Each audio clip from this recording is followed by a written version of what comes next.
السلام عليكم ورحمة الله وبركاته. نبدأ ملخص الفيلم. ميلي اللي كان معاها شهادة تمريض وكان حلم حياتها انها تسيب الهند وتسافر بره، ما كانش ليها في الدنيا كلها غير ابوها، عشان كده كانت بتهتم دايما بيه وتحافظ على صحته، تمنعه دايما من انه يدخن حتى لو سيجارة واحدة، عشان كده بيستخبى اول لما يولع السيجارة ويشربها. كانت ميلي دايما محبوبة بين جيرانها، انها بتحاول تساعدهم على قد ما تقدر، ده بيبقى عن طريق شهادة التمريض اللي واخداها. كانوا دايما بيحاولوا ينصحوها انها ما تسيبش الهند وتروح كندا وتضطر تسيب ابوها اللي مرتبط بيها جدا. ميلي كانت مقتنعة انها هناك هتكسب فلوس اكتر من اللي بتكسبه هنا. اول لما بتخرج بره بتلاقي والدها مستنيها مع جارهم موهان، تركب بعدها مع ابوها على المكنه بتاعته يوصلها لمركز الترجمه عشان تدرس اللغه الانجليزيه، تحسن من لغتها عشان تقدر تتعامل مع الناس في كندا. بعد لما بتخلص ميلي تركب مواصله وبتروح المول اللي موجود فيه المحل اللي شغاله فيه. كانت دايما بتعدي على حارس الامن اللي موجود على بوابه المول، اللي بتقابله دايما بابتسامه جميله. اول لما بتوصل وبتحاول تخش المحل بتوقفها صاحبتها، ده لان المدير بتاعها كان واقف وخايفه لا يشوفها، يعرف ساعتها انها جايه متاخر. بس بعدها بتقدر تخش المحل مرة تانية وتستقبل الزباين بابتسامة جميلة. كانت ميلي بتقوم بأغلب كل الوظائف اللي موجودة في المحل، رغم كده كان مديرها دايما بيعاملها بمعاملة عنيفة. بيفضل تليفونها يرن برقم مكتوب عليه سميرة، وبعد لما تكنسل على الرقم بيرن تليفون الشغل، بس بيطلع حبيبها سمير اللي بيعتذر ليها، بس ميلي ما بتردش عليه وبتقفل في وشه. تبدأ تقول صاحبتها انها بتعامله كده عشان مش بيتحمل المسؤولية، يكذب عليها دايما بخصوص الشغل انه مش عايز يشتغل وبيكتفي بالايجار اللي بيجيله من المحل. بعد لما بتخلص ميلي شغلها في المحل بتفكر هي ووالدها انهم يخرجوا يروحوا هما الاتنين للسينما عشان يتفرجوا على فيلم. بس بتتفاجئ ميلي اول لما بتقعد في السينما ان سمير بيرن عليها، فبتضطر انها تكنسل عليه. بتلاقيه في الاخر موجود جنبها في الكرسي، يحاول ساعتها طول ما هو قاعد جنبها انه يعتذر ليها عشان تسامحه. وبعد اعتذار سمير ليها المتكرر توافق انها تسامحه المرة دي،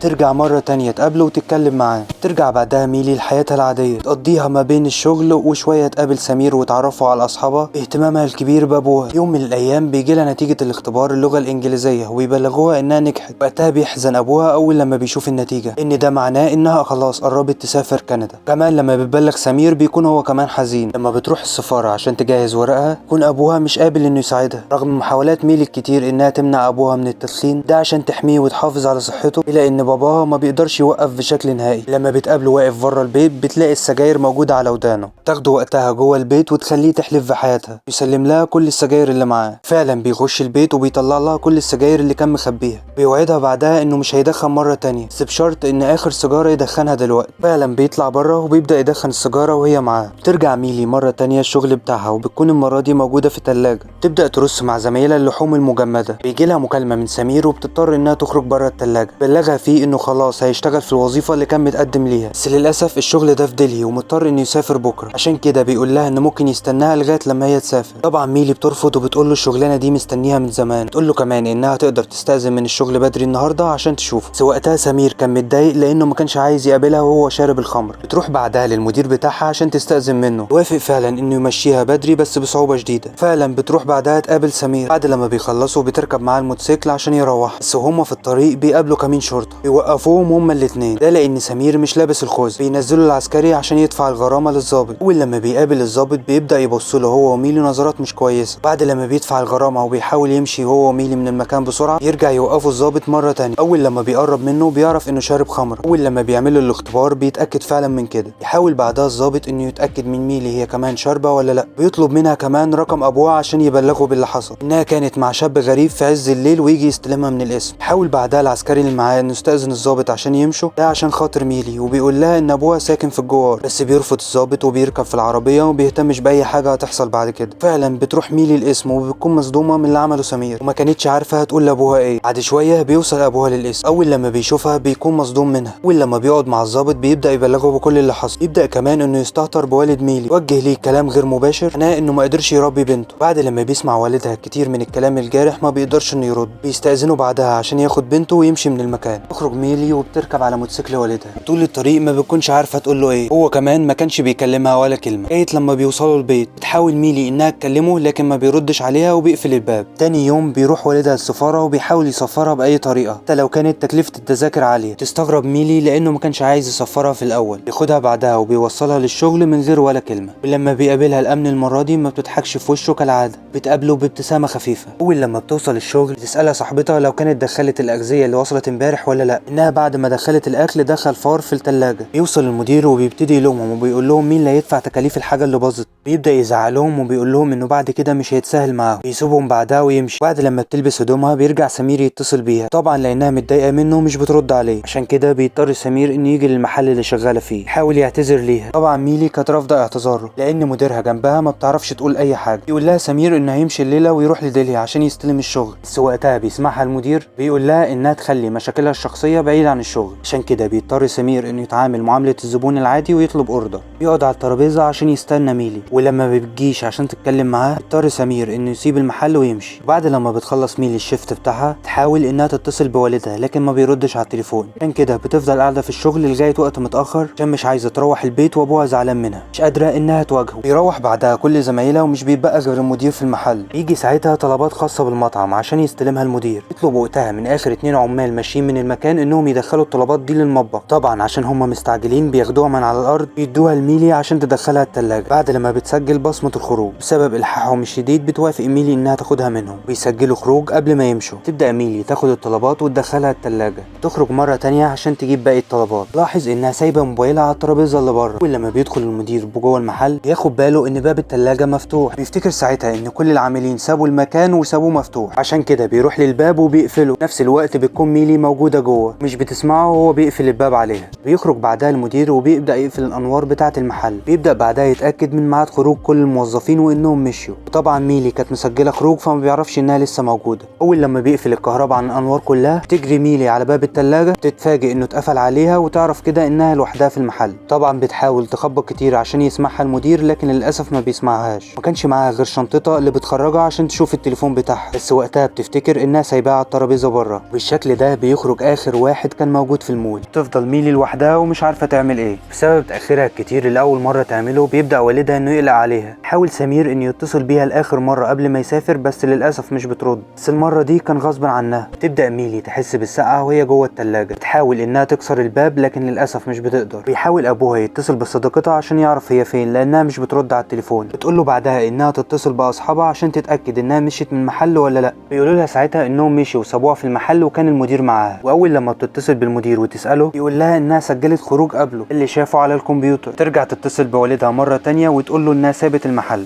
مشيت، وده اللي اكده كل اصدقائها. لما بيسمع كده بتيجي في باله كتير من الشكوك. بيقول لها ان هو هيتصرف انه فعلا بيكون راح لها المكان اللي شغاله فيه. للاسف بتكون هي موجوده في التلاجة وهو مش عارف. وطبعا بيحاول يرن عليها اكتر من مره رغم انه لو بص وراه هيلاقي التليفون بتاعها لكن للاسف مش بيلف. وبيفضل يرن عليها وبيفكرها ما بتردش، وده اللي خلاه يسيب المكان ويمشي. بعد شويه بتوصل درجه الحراره 12.5 تحت الصفر. طبعا ميلي بتحس بالبروده الشديده جدا. بتقرب انها تفقد احساسها بجسمها. بتحاول انها تدفي جسمها باي طريقه ممكنه. وبتلاقي ساعتها في جيبها تذكره للسينما اللي موجوده في المول اللي بيخلي تيجي في دماغها فكره ممكن تقدر تنقذها. بتبدا تبص في ساعتها وبتلاحظ ان اخر ميعاد للسينما قرب يخلص. وفي نفس الوقت بيكون سمير ركب الاتوبيس عشان يروح دلهي. واول لما بتدق الساعه ويبتدي الجمهور انه يخرج من قاعات السينما بتبدا ميلي تحسب الوقت اللي هيوصلوا فيه للمطعم اللي موجوده فيه. وفعلا اول لما يقربوا من المطعم تبدا ميلي انها تخبط على الباب بكل قوتها. يمكن اي حد من اللي موجودين بره يسمعها ويجي ينقذها، بس للاسف رغم محاولاتها الكتير وصوتهم العالي اللي موجود بره بتيأس ميلي من التخبيط ومحدش بيسمعها. بس بترجع تجمع قوتها مره تانية وتخبط على الباب. ده اللي بيسمعه طفل كان مع ابوه خارج من السينما، كان بيلعب قريب من المطعم. بسرعه بيبلغ ابوه ان سمع خبط جاي من جوه. ولما بيروح ابوه عشان يسمع تكون ميلي فعلا يأست وبطلت خبط. كان ده بالنسبة لميلي آخر أمل تقدر توصله، لأن بعدها بيبدأ المول يقفل بشكل نهائي وكامل. بتقل الحرارة لسالب 13. ووقتها وش ميلي بيبدأ يتغير وبيبدأ دم ينزل من مناخيرها، وده لأن جسمها بيحاول يقاوم البرودة اللي هو فيه. بيضطر بعدها سمير إنه يقفل تليفونه بعد لما بيلاقي ميلي مش بترد عليه، إنه هو للأسف مش عارف الظرف الشديد اللي هي موجودة فيه حاليا. بتروح ميلي في النوم وبتبدأ تفتكر ذكرياتها مع والدها وهي صغيرة. أول لما بتفوق بتكون شبه متجمدة وما بتعرفش تحرك إيديها. الحرارة بتستمر في النزول وبتوصل ل 16. بتحاول بعدها تخرج اي هدوم موجوده في شنطتها عشان تتدفى بيها، بس بتضطر انها تقطع الهدوم دي وتغطي بيها ايديها ورجليها، وده لانها ما عادتش تحس بيهم. وفي النهايه ما بيكونش قدام والدها غير انه يروح القسم ويشتكي، بس بيبلغوه ان القضيه دي تابعه لقسم تاني ولازم يروح للمكان ده عشان يشتكي هناك. وفي الوقت ده بتحاول ميلي انها تكون صدادات من الكراتين اللي موجوده وتطلع بيها لمراوح المبرد عشان تلزقها. تحاول تسدها خالص، تنجح فعلا انها تسد اول شفاط، ولما بتسد المروحه التانيه الاولى بتتفك. الأكل، ولما بترجع عشان تسدها مرة تانية بتكون قوتها شديدة جدا وبتتزحلق من على السلم. للأسف رف حديد من ضمن الموجودين كان هيقع عليها بس بيقع على رجليها، وده اللي عقد الأمر أكتر عليها. وبيوصل والدها فعلا للاسم اللي قالوا عليه وبيبدأ يحكي لهم اللي حصل. بيصادف إن هناك نفس الضابط اللي مسكها هي وسمير. كانت أول إجابة ليه أول لما شافه إنها أكيد مع حبيبها سمير. بالشكل ده هو بيهينها وبيهين أبوها، بس أبوها أكد له إنها أكيد مش معاه، فبيرد عليه باستهتار وبيقول له إنك ما كنتش تعرف علاقتهم الأول مع بعض، وأكيد هي معاه دلوقتي. بيقول لهم يدوا له عنوان الشاب عشان يروحوا يسأل هناك، وبيرفض ساعتها إنهم يعمل لهم محضر غير لما يروح يسأل ويشوف. وطبعا والدها لما بيخرج بيقول لصديقه إنه متأكد إنها استحالة تعمل كده، إنها تهرب مع سمير، بس بيقول له إن إحنا بنروح هناك ونحصل على أي معلومة. وفي نفس الوقت بتقدر ميلي إنها تخرج رجليها من تحت الرف واللي اتصابت بشكل كبير جدا لدرجة إنها ما كانتش قادرة تلمسها. وأول لما بيوصل والدها لبيت سمير بتخرج له أم سمير بتقول لهم إن سافر النهارده لدلهي لأن شغله هناك وهو حاليا تليفونه مقفول. وقتها بتيجي الصدمة لأبوها وبيرجع يتصل بيها لآخر مرة، طبعا كالعادة مش بترد عليه. بيبص بعدها لصورتها إن كل المعلومات اللي حواليه بتأكد له إنها هربت. تحاول بعدها ميلي تعالج رجليها اللي اتكسر، تعمل لها جبيرة مؤقتة، وده بسبب خبرتها السابقة في التمريض ولأنها شافت حالات كتير بالمنظر ده. ولما بيرجع والدها للبيت بتجيله صاحبتها عشان تطمن عليها لو في أي أخبار جديدة، بس فجأة بيلاقوا سمير بيتصل بيهم. لما بيقفل ويرجعوا يتصلوا بيه بيلاقوه معدي من قدام بيتهم وما سافرش. وبغضب كبير بيتحرك أبو ميلي عنده وبيبدأ إنه يتخانق معاه وبيسأله عن بنته. طبعا كان رده إنه مش عارف هي فين. ابتدى يقول لصديقتها إن تليفونه كان قرب يخلص شحن وعشان كده قفله. أول لما فتحه بتتصل بيه أمه وبتقول له اللي حصل. هو ما وافقش يروح ديلي ويسيب ميلي لوحدها. بيضطروا بعدها إنهم ياخدوه معاه قسم الشرطة عشان يحكي اللي حصل. وقتها بيكون جه لميلي ضيف جديد وهو الفار اللي كان دخل التلاجة قبل كده. طبعا بتحاول تهرب منه لأنها خايفة، بس بتلاحظ ميلي إن الفار هو اللي عايز يتقرب منها، ده بسبب برودة المكان وإنه عايز يتدفى. وساعتها بتحاول ميلي فعلا إنها تدفيه وتقرب منه. بيجي بعدها تليفون لضابط الشرطة اللي كان بره القسم، المساعد بتاعه بيبلغوا عن ميلي بإنهم لقوا حبيبها اللي كانوا شاكين فيه. ميلي ما كانتش معاه، فبيرد عليه بكل برود إنه هيجي القسم بعد ساعة. طبعا دي فترة كبيرة جدا. بيحاول والدها إنه ياخد التليفون عشان يترجاه، بيقول له إن كل دقيقة بتمر من غير ما نتصرف فيها خطر عليها. فبيرد عليه وبيقول له أنت مش هتعلمني شغلي، ولو كنت ربيت بنتك كويس ما كناش وصلنا لكل ده. وبيرجع يركد رأيه وبيقول له إن هاجي بعد ساعة. بيحاول بعدها المساعد بتاعه إنه يساعده على قد ما يقدر، يقول له دور عند كل أصحابها. بتبدأ ميلي إنها تحط الفار اللي معاها في الشنطة بتاعتها. بيبدأ إنه يتفرج عليها وهي بتركب دعامات من الخشب على رجليها، وده عشان تحاول تقف وتقدر تمشي عليه. بتحاول ميلي تاكل أي حاجة من اللي موجودة في التلاجة عشان تقدر تشغل أجهزة جسمها وتولد حرارة، بس للأسف كل حاجة مجمدة ومش بتقدر تاكلها.